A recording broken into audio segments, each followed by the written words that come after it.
தமிழ்நாட்டுக்கு புகழ் சேர்க்கக்கூடிய திருச்சி டிஃபன் கடை கார்த்திக். வராதீங்க. திருச்சி டிஃபன் கடை கார்த்திக் மாடு.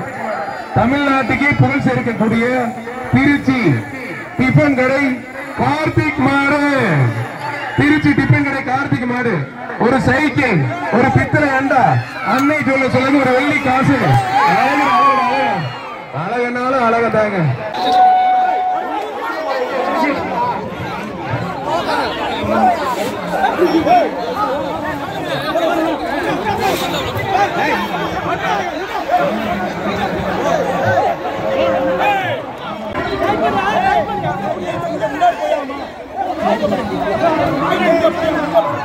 பின்னாடி போயிருவோமா? பின்னாடி முன்னாடி முன்னாடி